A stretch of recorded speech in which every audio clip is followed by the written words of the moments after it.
Hello everyone, summation maths YouTube channel में आपका स्वागत है। तो आज हम स्टार्ट करेंगे मैथमेटिक्स का रिहर्सल बैच। तो बच्चे इसमें क्या होगा, जो लोग SSC CGL, JSSC CGL, SSC GD और इंटर लेवल का जो आया है आपका बिहार का फॉर्म, वो या तो कोई अदर एग्ज़ाम है उसके लिए इसमें सारे जो होते हैं कैलकुलेटिव हो गया, इजी क्वेश्चन सारे मिक्सड अप लाए हैं और ऑल चैप्टर जो है कवर किया हुआ है। ठीक है, तो अगर आप लोग को मैथमेटिक्स में दिक्कत है तो ये क्लास ज़रूर से ज़रूर देखें, आपकी सारी परेशानियां दूर हो जाएगी। चलिए आज देखते हैं। तो पहला क्वेश्चन तो देखिए, पहला दिया हुआ है कि यदि 10 अंकों की संख्या 2094x843y2 जो है वो 88 से विभाज्य है, तो x के अधिकतम संभव मान के लिए 5x - 7y का मान क्या होगा। तो संभव जब बोलता है ना, तो यहाँ पे क्या होता है, ज़्यादा थोड़ा कैलकुलेटिव क्वेश्चन हो जाता है। तो चलिए देखते हैं यहाँ पे। अब क्या करेंगे, 88 को जो है हम लोग दो भागों में बांट देंगे, को प्राइम जिसका फैक्टर हो। तो को प्राइम 11 और 8 में अगर विभाज्य करते हैं तो क्या हो जाएगा, 11×88। और को प्राइम उसको बोलते हैं जिसका HCF, तो ये 11 और 8 का HCF क्या हो जाएगा, 1 होगा। तो इसीलिए जो है हम लोग को प्राइम में डिवाइड करते हैं। ठीक है, अब चलिए देखिए यहाँ पे 8 का पहले डिविजिबिलिटी चेक करेंगे। तो 8 का डिविजिबिलिटी चेक करने के लिए यहाँ जो होता है 3 नंबर उसको देखना होता है। तो 3y2 है। अब y का वैल्यू जो है क्या करेंगे हम लोग, 0 से 9 तक जो है ले सकते हैं। अगर 0 लेते हैं y का वैल्यू, देखिए अगर 0 लेते हैं तो कितना हो जाएगा, 30 यानी 302। अब इससे 8 से डिवाइड करेंगे तो 8 तिया हाँ 8 3 जा हो जाएगा 24 और फिर 6 बचेगा, 6 2 जा 62 यानी नहीं कटेगा। अब डालेंगे 1, y का वैल्यू अगर 1 डालते हैं तो ये कट जाएगा। ठीक है, यानी y का एक वैल्यू जो है वो 1 आ गया। अब चेक करना है यहाँ पे ये x का वैल्यू। ठीक है, साथ में दोनों चेक करना होगा। अब x का वैल्यू अगर चेक करेंगे तो देखिए यहाँ से हो जाता है क्या, 11 का मल्टीपल चेक करेंगे तो यहाँ से 3 2 5 5 8 13 13 4 17 17 और 0 17 ही हो गया। ये 17 इक्वल टू यहाँ से अब चेक करेंगे 9 2 11 11 प्लस x 11 और 4 15 15 और यहाँ पे 1 रखे थे तो 16, तो 16 प्लस 1 हो गया। अब क्या हो गया, क्या x का वैल्यू जो है यहाँ पे 1 डालेंगे तो 17 बराबर 17, यानी 11 से डिविजिबल तब होगा ये जब यहाँ पे x का वैल्यू 1 रखेंगे। लेकिन कंडीशन क्या बोला है यहाँ पे कि x का अधिकतम मान संभव हो। तो अधिकतम तो ये 1 अधिकतम तो नहीं ना होगा, और चेक करना होगा हम लोग को, चूँकि अधिकतम तो 9 होता है। चलिए यहाँ से ये हो गया। अब हम लोग चेक करेंगे ये x का वैल्यू, y का वैल्यू 2 डाल करके, तो 2 डालते हैं तो यहाँ कितना हो जाएगा, 8 चौके 32, फिर बच गया 2 तो नहीं कटेगा। 3 डालते हैं तो 8 चौके 32, फिर यहाँ बच गया 12 तो ये भी नहीं कटेगा। 4 डालेंगे यहाँ पे, 8 चौके 32, फिर बच गया 2, ये भी नहीं कटेगा। अब डालते हैं 5, तो 8 चौके 32 बच गया 3, 3 पर 2 32, यानी 8 चौके 32, यानी 5 भी एक y का वैल्यू पॉसिबल है। अब यहाँ पे चेक करेंगे तो चेक करेंगे 11 का भी डिविजिबल रूल।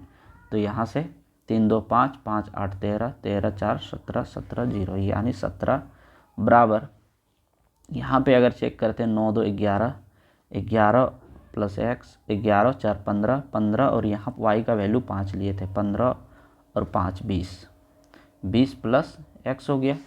अब 20 प्लस x हो गया तो देखिए यहाँ पे जो है अगर हम लोग कुछ पुट करेंगे तो ये ज़्यादा हो जाएगा। तो चेक क्या करते हैं कि दोनों इक्वेशन को जो है इक्वेट कर देते हैं, एक साइड कर देंगे और 11 का इक्वल कर देंगे। ठीक है, तो हो जाएगा ये क्या चीज़ कि 11 प्लस 20 माइनस 17 इक्वल टू 11। अगर 11 के इक्वल आ गया x का वैल्यू पुट करने के बाद तो समझिए वही x का वैल्यू हो जाएगा। तो 20 में 17 गया तो 3, x प्लस 3, यानी x का वैल्यू कितना हो जाएगा, 8 हो जाएगा।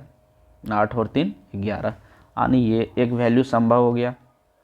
अब चेक करते हैं फिर से और जो भी है। अब क्या करेंगे, 5 तक पुट किए थे, अब 6 डालते हैं। अगर 6 डालेंगे तो कितना हो जाएगा, 6 और 2 62, यहाँ 36, तो 8 चौके 32, 8 चौके 32। अब ऐसा करते हैं ना, ठीक है, 8 चौके 32 बच गया 4, 4 पर 2 42, ये नहीं कटेगा। फिर जाएंगे 7, 8 चौके 32, 32 और लेकिन यहाँ 37 है तो 5 बचा, 5 पर 2 52, 8 छक 48, ये भी नहीं कटेगा। फिर यहाँ डालेंगे 8, 8 चौके 32, फिर बच गया क्या 6, 6 पर 2 62, तो ये भी नहीं कटेगा। अब डालेंगे 9, ये हो जाएगा कितना 8 चौके 32, 32 और यहाँ बच गया क्या 7, 7 पर 2 72। यहाँ y का वैल्यू अगर 9 डालते ये 72 तो ये कट जाता है, ठीक है। यानी y का एक और वैल्यू जो है वो कितना आ गया 9।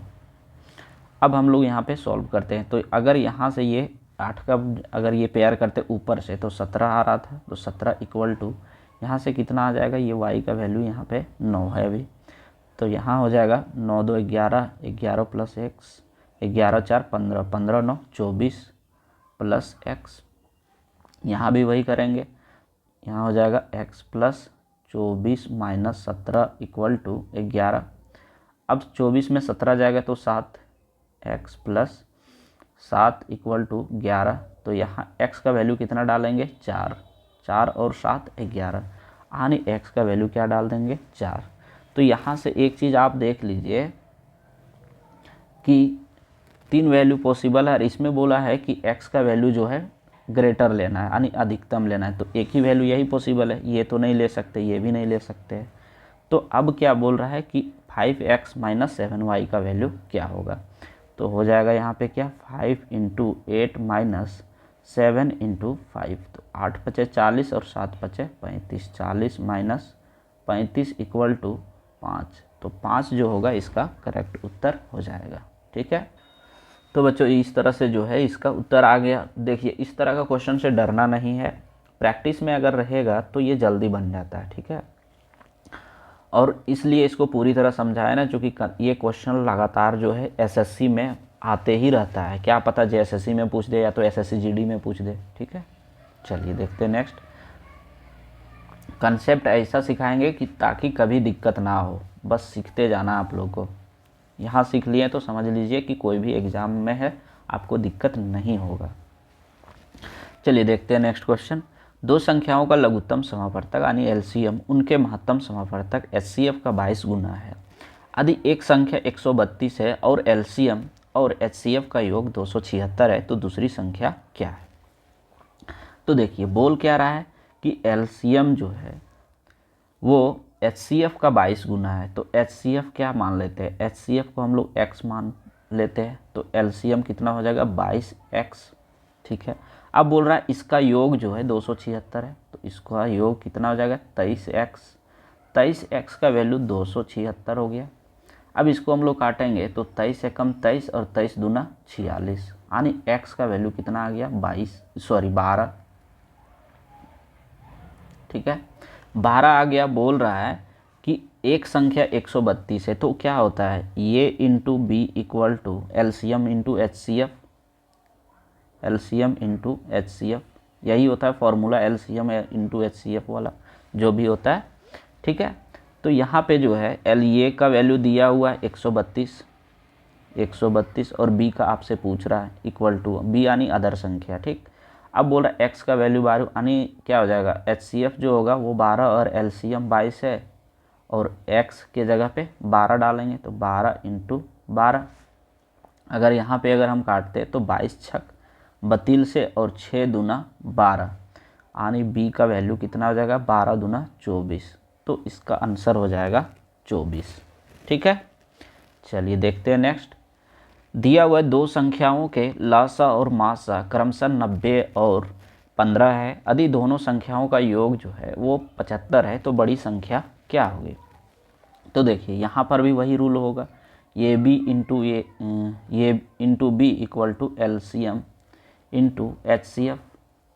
इसी पे पूरा जो है ना चैप्टर कंप्लीट है एलसीएम और एचसीएफ का, ठीक है। इतना हो गया। अब क्या करेंगे, एलसीएम हम लोग का दिया हुआ है 90 और एचसीएफ दिया हुआ है 15 इक्वल टू दिया है दोनों संख्याओं का योग। तो एक संख्या x मान लेते हैं, दूसरा संख्या क्या हो जाएगा 75 माइनस x हो जाएगा, ठीक है।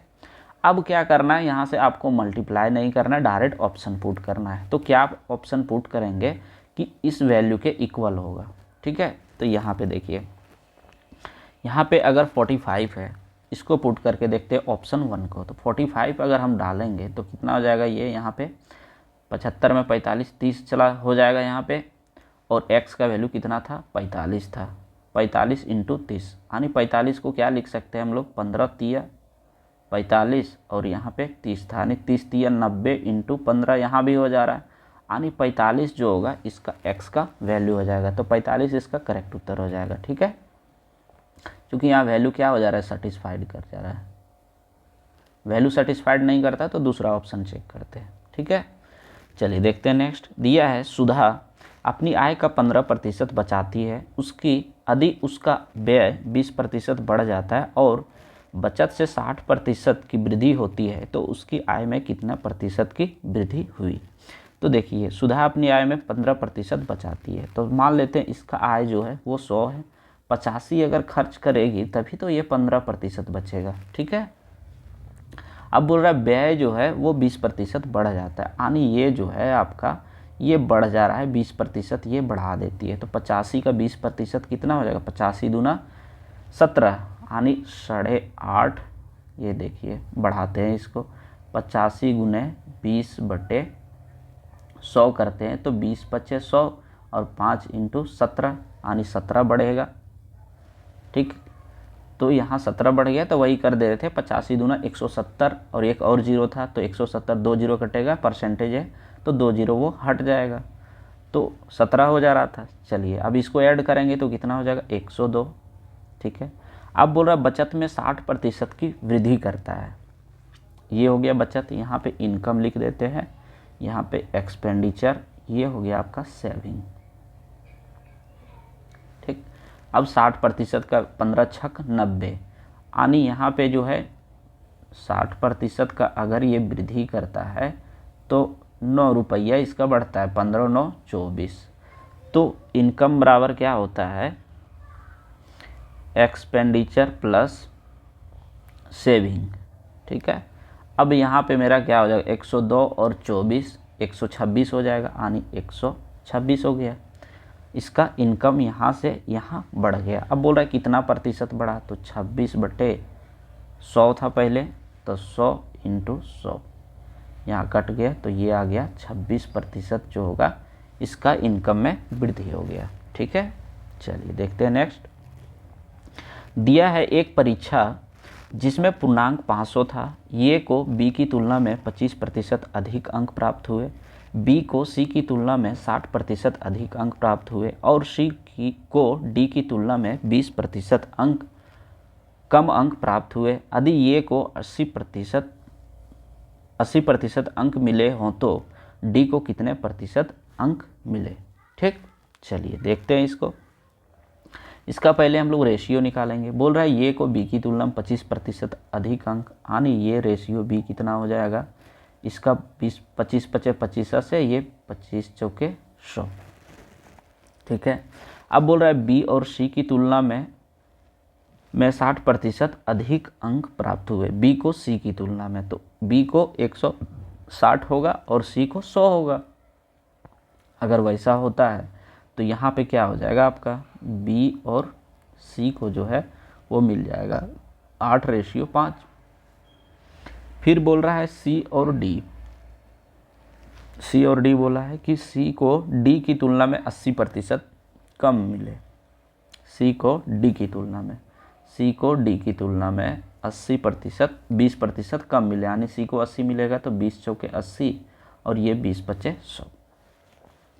ठीक है, चलिए यहाँ तक हो गया। अब हम लोग को निकालना है ये ratio B ratio C ratio D.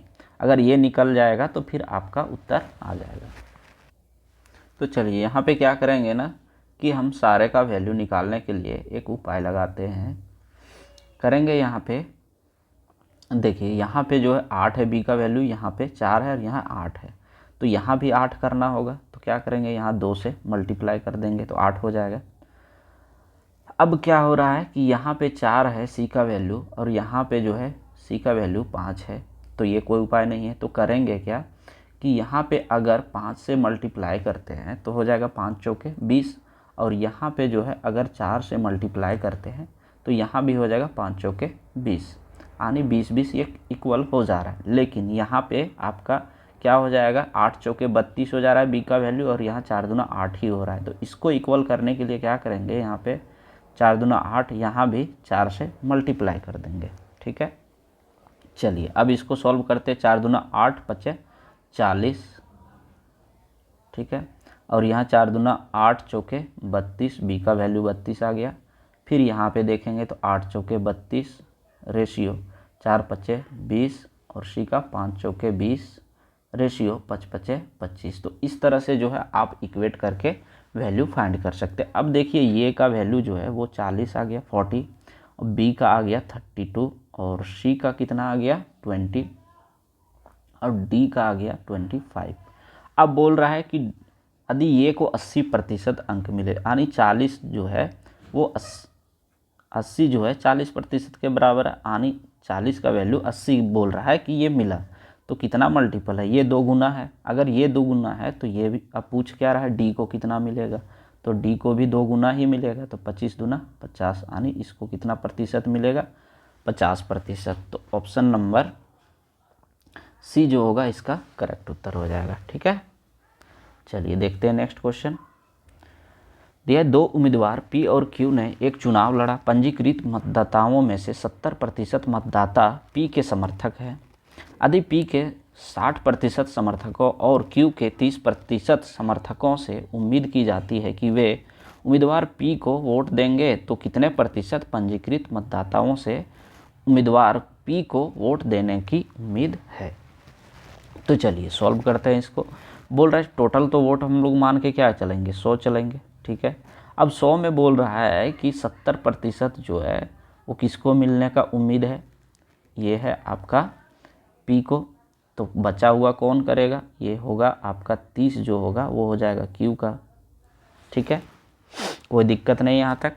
अब बोल रहा है पी के समर्थकों, पी के 60% समर्थकों और क्यू के 30% समर्थकों की उम्मीद है।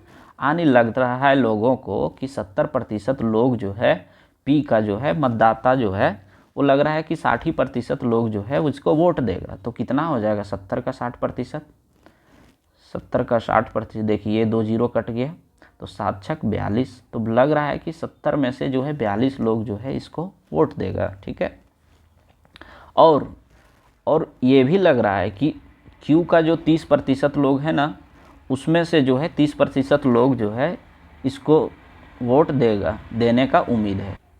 तो 30 का 30% कितना हो जाएगा, यानी लोग क्या कर रहे हैं, बदल जा रहे हैं। तो क्यू का भी लोग जो है पी को वोट देने का उम्मीद लग रहा है लोगों को। तो 3 तिया 9।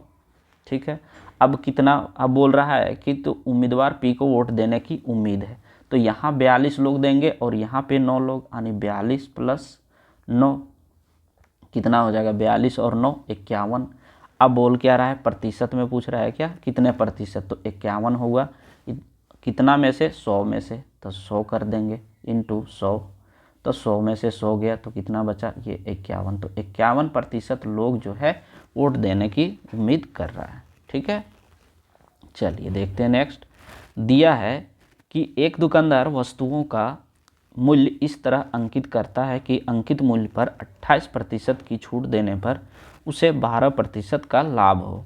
यदि अंकित मूल्य 224 रुपया है तो वस्तु का क्रय मूल्य ज्ञात करें। तो देखिए ये दिया हुआ अंकित मूल्य और डिस्काउंट यहाँ पे दिया है 28%, तो 224 पे जो है 28% छूट दे रहा है, यानी कितना बचेगा 72। तो 72/100। ठीक है, यहाँ से अगर हम लोग काटेंगे, इसको छोड़ देते हैं ऐसे ही। ठीक है, तो ये क्या निकल जाएगा हम लोग का, अगर ये करेंगे तो हम लोग का निकल जाएगा SP। ठीक है, अब हम लोग को निकालना है CP। तो CP बराबर क्या होता है, SP × 100/+- प्रॉफिट और लॉस। ठीक, अब क्या करेंगे, यहाँ पे हम लोग ये वैल्यू लिख देते हैं SP के प्लेस पे। तो 224 × 72/100 × 100 क्या हो रहा है, 12% का प्रॉफिट हो रहा है, तो 112 हो जाएगा। यहाँ से 100 कटा, यहाँ से 100 कटा, 112 × 2, तो कितना हो गया 72 दूना 144। तो CP इसका कितना हो जाएगा 144 रुपया। ठीक है, चलिए देखते हैं नेक्स्ट क्वेश्चन। दिया राधा जो है 10,000 रुपये में कंप्यूटर टेबल और 5,000 रुपये में सेंटर टेबल खरीदती है। वह कंप्यूटर टेबल को 8% लाभ पर बेचती है और पूरे लेन देन पर 10% का लाभ प्राप्त करने के लिए उसे सेंटर टेबल को कितने प्रतिशत लाभ पर बेचना चाहिए। तो कहने का मतलब ये है कि वो जो है वो कंप्यूटर टेबल, इसको लिख देते हैं CT, वो 10,000 में बेचती है। ठीक है, तो उसको कितना बेनिफिट होता है 100, ये 8% का, तो क्या लिखेंगे यहाँ 108/100 प्लस, अब बोल रहा है सेंटर टेबल, इसको मान लेते हैं सेंटर टेबल, ये कंप्यूटर लिख देते हैं कंप्यूटर टेबल, ये हो गया सेंटर टेबल। सेंटर टेबल ये बोल रहा है कि 5,000 है इसका रेट, लेकिन इसका पता नहीं कितना प्रॉफिट, बोल रहा है कि कितना प्रॉफिट पे, तो 100 + x मान लेते हैं इसको बटे 100। लेकिन कंडीशन ये भी बोल रहा है कि टोटल पे जो उसको 10% का लाभ होता है, तो 10 और 5 15,000 टोटल हो गया, तो 15,000 पे इसको 10% यानी 110/100 इतना लाभ होता है। अब इसको सॉल्व करते हैं। देखिए यहाँ से 2 जीरो, ये 2 जीरो, ये 2 जीरो, चूँकि यहाँ सम है तो सम में कॉमन हम लोग ले सकते हैं, कॉमन ले करके काट सकते हैं, तो ये कट गया। अब क्या करते हैं, जो और कटेगा उसको भी काट देते हैं। यहाँ से देखिए 3 जीरो ये कट गया, 3 जीरो यहाँ से कट गया और 3 जीरो यहाँ से कट गया। अब जो बचा है उसको हम लोग सॉल्व करते हैं, तो 108 दें 1080 यहाँ हो जाएगा, प्लस ये 100 × 5 हो गया, तो ये 500 प्लस 5x इक्वल टू, देखिए यहाँ 11 है, यहाँ 15 है, 15 11 165 और एक जीरो था, तो ये एक जीरो हो गया। अब निकालते हैं इसको, ये कितना हो जाएगा 1580, तो 5x इक्वल टू 1650 माइनस 1580। अब यहाँ से अगर x का वैल्यू निकालना पड़े तो क्या हो जाएगा 5x इक्वल टू, यहाँ हो जाएगा 1650 में से 1580 जाएगा तो 70 बचेगा। ठीक है, अब यहाँ से अगर काटेंगे तो x का वैल्यू कितना है, ये 14 हो गया, यानी x का वैल्यू 14, तो 14% जो होगा इसका उत्तर हो जाएगा। ठीक है, चलिए देखते हैं नेक्स्ट।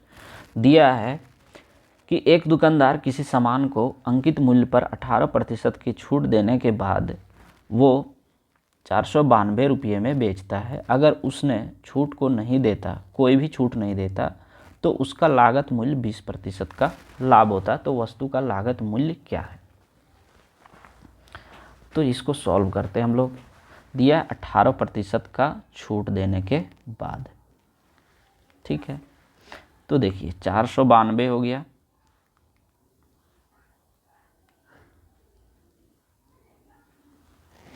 492 इसका क्या दिया हुआ, SP दिया हुआ है ना, अंकित मूल्य पर 18% छूट देने के बाद इतना में बेचता है, तो SP है। अब हम लोग को क्या निकलेगा यहाँ से, ये 18% MP निकल जाएगा यहाँ से, एक सेकेंड। ठीक है, अब यहाँ से बोल रहे 18% छूट देने के बाद, यानी 82 रुपया हो जाएगा। 100 में से जो इतना घटेगा, MP अगर 100 है, ठीक है, MP अगर इसका 100 होता तो यहाँ से ये घटाता है 18%, तो ये 82 हो जाता है, और 82 का वैल्यू जो है वो दिया है 492। अब इसको अगर हम लोग काटेंगे तो 46 दूना 92, और यहाँ से अगर काटेंगे तो 24 दूना 48, 6 दूना 12, 46 दूना 92, यहाँ 82 है तो 41 हो जाएगा। ठीक, अब यहाँ से अगर काटेंगे तो देखिए 41 छक में कट जाएगा 6 बार में, 41 छक 6 कम 6 और 6 छक 24, तो 41 छक, यानी एक का वैल्यू जो है 6 है, तो 100% का वैल्यू कितना हो जाएगा, 1% था ये, तो 100% का वैल्यू कितना हो जाएगा 600। और फिर बोल रहा है कि इसका लागत मूल्य पे 20% का लाभ होता तो वस्तु का, तो ये निकल गया आपका न्यू SP।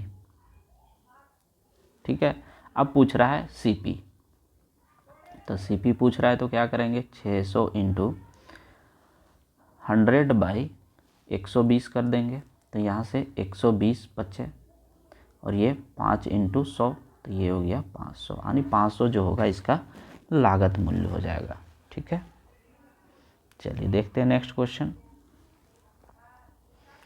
दिया है एक वस्तु के अंकित मूल्य पर 20% और 25% की दो क्रमागत छूट देने के बाद 250 की एकल छूट के बराबर है। यदि वस्तु का अंकित मूल्य क्रय मूल्य से 25% अधिक है तो वस्तु का क्रय मूल्य कितना है। तो कहने का मतलब ये है कि मान लेते हैं 100 है, ठीक है। अब 100 पे जो है ये 25% का छूट देता है, अगर 25 का देता है तो कितना हो जाएगा, ये 75। ठीक है, ये 25% का छूट दिया, यानी 25 रुपया का छूट दिया ये। और फिर 75 पे बोल रहा है कि ये 20% का छूट देता है, तो 75 दूना 150, यानी 15 का फिर छूट दिया, तो हो जाएगा कितना, ये 60। लेकिन कह रहा है कि जो छूट दिया ना उसका बोल रहा है, तो ये 15 और 25 जो है इसने छूट दिया है, 15 और 25 यानी 40 रुपया छूट दिया है। तो 40 रुपया टोटल जो छूट दिया है वो 250 के बराबर है। ठीक है, तो ये 40% जो होगा, हाँ 40% 250 हो गया, यहाँ पे 40 रुपया होगा 250। ठीक, अब यहाँ से अगर हम लोग काटेंगे तो क्या हो जाएगा, ये हो जाएगा, एक का वैल्यू कितना हो जाएगा, 4 छक 24, एक और ये 2.5, यहाँ से ये कट के इतना आ जाएगा। ठीक है, 6.25। अब बोल क्या रहा है कि 25%, तो यहाँ पे देखो एक का वैल्यू अगर 6.25 है तो 100 का वैल्यू कितना हो जाएगा, टोटल अमाउंट 100 माने थे तो 100 का वैल्यू कितना हो जाएगा, 100 से यहाँ गुना करेंगे, यहाँ पे अगर 100 से गुना करते हैं तो ये हट जाएगा डेसिमल, तो हो जाएगा 625। ठीक है, 625 क्या हो गया हम लोग का, एसपी हो गया। ठीक है, अब बोल रहा है कि अंकित मूल्य जो है क्रय मूल्य से 25% अधिक था, तो वस्तु का क्रय मूल्य कितना हो जाएगा। तो चलिए देखते हैं यहाँ पे। अब क्या हो गया, ये 625 जो है, एक सेकंड, ये एसपी नहीं होगा, ये आपका एमपी हो जाएगा।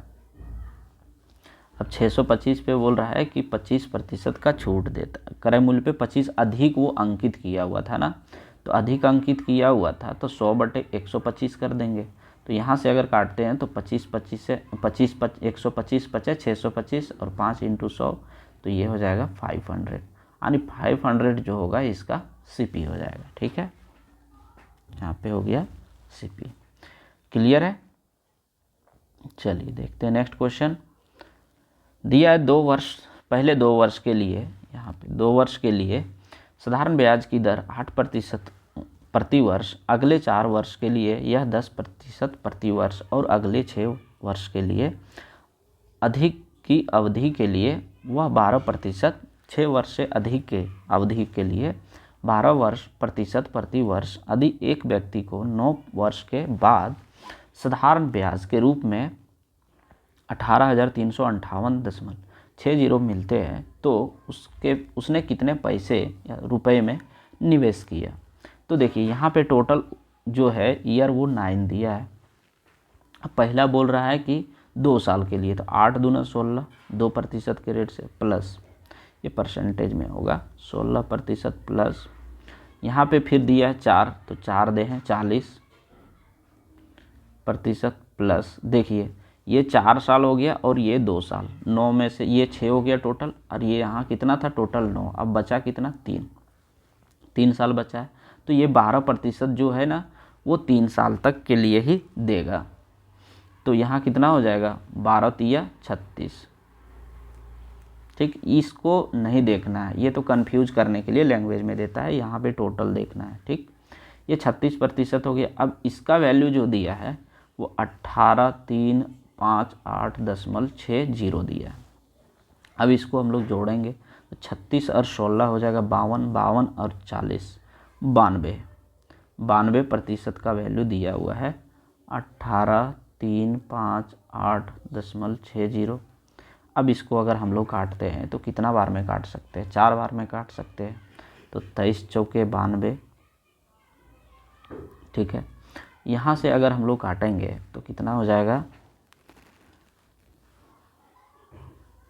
देखिए ये हो जाएगा 4 चौके 16, बच गया 2 पर 3 23, 4 पचे 20, बच गया 3 3 पर 5 35, चलिए 8 32, फिर बच गया 3 और फिर 8, तो हो जाएगा कितना, 8 चौके 32, 9 चौके 36, 9 चौके 36, 2 पर 6 24 26, तो हो जाएगा आपका 4 छक 24 और 4 पच्चे 20।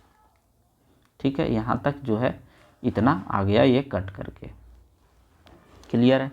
अब इसको क्या करेंगे, यहाँ कितना आ गया 4 5, ये चीज़ आ गया। ठीक, अब इसको जो है 23 से काट देते हैं, तो 23 एकम 23, बच जाएगा कितना, 45 में 23 अगर गया तो हो जाएगा आपका 22 बचेगा, ये हो जाएगा 228। अगर इसको काटेंगे तो 23 9 207 और हाँ 23 9 207, तो 23 9 207, देखिए अब कितना बच गया, 2 और 1, और यहाँ कितना था, ये 8 तक लिख लिए थे, अब फिर ये 9 आ गया, फिर से क्या आ जाएगा 23 9 207, फिर 207, 19 में 7 11 हो जाएगा, 12 हो जाएगा, यहाँ 12 हो गया, तो 12, अब 9 तक लिख चुके थे, अब आएगा 6, तो कितना 23 पचे 15 से, 23 छक 38 से 138 होता है, तो 23 पचे 15 से 115। अब यहाँ पे क्या करेंगे, 11 लिखेंगे, फिर कहाँ तक लिख चुके थे, 6 तक, अब फिर आ गया फिर 5, 23 पचे 15 से। ठीक है, अब यहाँ पे जो था ये हम लोग का डेसिमल प्लेस इस जगह पे आया था। ठीक है, तो यहाँ से जो है 199.55 आया, ये 1 का वैल्यू आया। ठीक है, अब हम लोग को निकालना है 100% का वैल्यू। अगर 100% का वैल्यू निकालना है तो क्या हो जाएगा, यहाँ पे 100 से मल्टीप्लाई करेंगे तो डेसिमल हट जाएगा, तो 19,955 जो होगा इसका उत्तर हो जाएगा। ठीक है, चलिए देखते हैं नेक्स्ट क्वेश्चन। दिया है 2 वर्ष के अंत में एक निश्चित राशि पर चक्रवृद्धि ब्याज 408 रुपया होता है, उसी अवधि के समान राशि पर साधारण ब्याज 400 रुपया है, तो वार्षिक ब्याज दर ज्ञात कीजिए। तो देखिए इसमें क्या करेंगे, साधारण ब्याज में होता है कितनों साल रहे, सेम बंटवारा होता है, तो 2 साल के लिए है साधारण ब्याज, तो 200 और यहाँ भी 200, क्योंकि इसका रेट ऑफ इंटरेस्ट सेम ही रहता है। ठीक, और यहाँ पे जो होता है आपका क्या बोलते हैं, ये चक्रवृद्धि ब्याज, चक्रवृद्धि ब्याज में पहला साल जो होता है सेम होता है जितना होता है इसका साधारण ब्याज का, तो यहाँ पे कितना हो जाएगा, पहला साल 200 ही होगा, इसका भी 408 है, तो कितना बच गया 208, 208 हो गया, ये दूसरा साल का। अब पूछ रहा है कि कितना प्रतिशत है, 200 में 8, ये दूसरा साल में कितना ज़्यादा 8 है, 8 कितना में ज़्यादा है 200 में, तो 200 इंटू 100 करेंगे, तो 100, ये 2 जीरो, ये 2 जीरो, 2 चौके 8, यानी 4% जो होगा इसका रेट हो जाएगा। ठीक है, चलिए देखते हैं नेक्स्ट क्वेश्चन। दिया ए और बी की वर्तमान आयु का अनुपात 8.15 है। 8 वर्ष पहले उनकी आयु का अनुपात 6:13 था। अब से 8 वर्ष बाद ए और बी का अनुपात क्या होगा। तो देखिए बोल रहा 8 वर्ष पहले, तो ये 8 वर्ष पहले हो गया, यहाँ पे ये लिख देते, ये हो गया बी, ये 6:13 था। अब बोल रहा है प्रेजेंट, ये बिफोर का बात कर रहा था, अब आ गया ये प्रेजेंट में बोल रहा है इसका प्रेजेंट एज जो है 8:15 है। तो इसका बोल रहा है आयु का अनुपात क्या होगा। तो पहले हम लोग क्या करेंगे, इसका शॉर्टकट तरीका ये होता है कि हम लोग देखेंगे इसका अंतर, तो 8 और 7 15, और यहाँ से देखते 7 और 6 13, यानी सेम है, अंतर अगर नहीं होता है तो इसको इक्वेट करके इक्वल करना होता है। ठीक, अब इतना हो गया। अब यहाँ पे निकालेंगे यहाँ से अंतर, यहाँ कितना दिया हुआ है 13 और 15 के बीच का अंतर कितना है 2, या तो इधर 2 जो भी निकालना है दोनों सेम ही होगा। तो 2 का वैल्यू जो दिया है वो दिया है 8, तो 1 का वैल्यू कितना हो जाएगा, 2 चौके 8 है, तो 4 हो जाएगा 1 का वैल्यू। अगर 1 का वैल्यू 4 हो गया, अब बोल रहा है कि अब से यानी प्रेजेंट एज से 8 साल बाद, तो यहाँ कितना हो जाएगा, प्रेजेंट एज 1 का 8 है, तो 8 चौके यहाँ से क्या कर देंगे, ये 8 चौके 32, और यहाँ से 15 चौके 60, अब 8 साल बोला है तो यहाँ 8 जोड़ेंगे तो कितना हो जाएगा, ये 40 हो गया, और यहाँ कितना हो जाएगा, 68 हो जाएगा यहाँ पे ऐड करने के बाद। अब इसका रेशियो पूछ रहा है तो 10 चौके 40 और यहाँ 17 चौके 68, यानी 10:13 जो होगा इसका उत्तर हो जाएगा। ठीक है, चलिए देखते हैं नेक्स्ट क्वेश्चन। दिया है कि यदि 21, 22, 60 और 64 में से प्रत्येक से x घटाया है तो इस क्रम में प्राप्त संख्या समानुपात में है। x+1 और 7x+8 के बीच मध्य अनुपात यानी मीन प्रपोर्शन क्या होगा।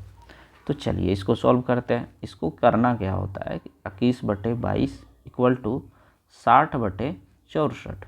ठीक है, अब इसका अंतर निकालेंगे, कितना है, 1 है, इसका अंतर कितना है, 4 है। अब इसको घटाएंगे।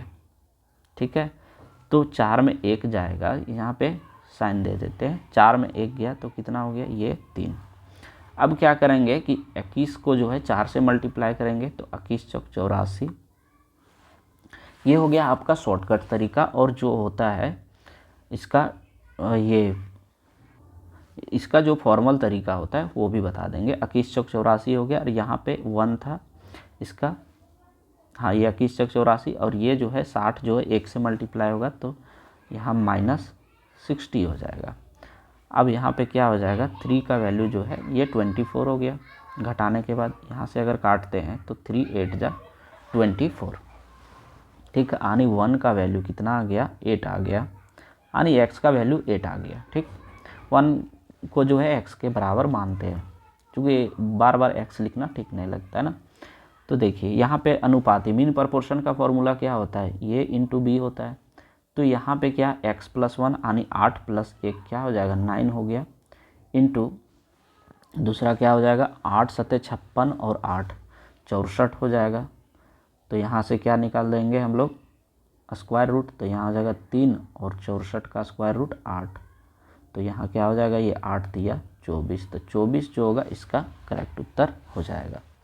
तो ये आपका शॉर्टकट तरीका। अगर आप ट्रेडिशनल देखना चाहते हैं तो होता क्या है कि 21/22 माइनस यहाँ भी x होता, यहाँ -x इक्वल टू 60 - x और 64 - x। अब क्या करना होता है, इसको इक्वेट करके जो है x का वैल्यू फाइंड करना होता है, उसके बाद उत्तर आता है इसका। ठीक है, और इतना करने में बहुत वक्त निकल जाएगा। इससे बेहतर है कि ये तरीका जो है सबसे बेस्ट मेथड होता है। चलिए देखते हैं नेक्स्ट क्वेश्चन। दिया है 15 लीटर के मिश्रण में फलों का रस और पानी 4:1 है के अनुपात में है। मिश्रण अनुपात 2:1 बनाने के लिए कितने पानी मिलाया जाना चाहिए। तो देखिए यहाँ पे करेंगे क्या, 4:1 है। ठीक है, अब क्या बोल रहा है, यहाँ पे जो है फ्रूट मान लेते हैं, यहाँ पे मान लेते हैं वाटर, फ्रूट का रस है तो फ्रूट शॉर्ट में मान लेते हैं। यहाँ पे क्या करना है, 2:1 में ये बोल रहा है कि मिलाना होगा। तो देखिए यहाँ पे क्या करेंगे, हम लोग रेशियो को इक्वल करेंगे। ठीक है, अगर इक्वल करेंगे यहाँ पे 4:1 जो है वो किसके बराबर है, 55 के बराबर, यानी इसका जो है सम दोनों मिला करके 55 है ना।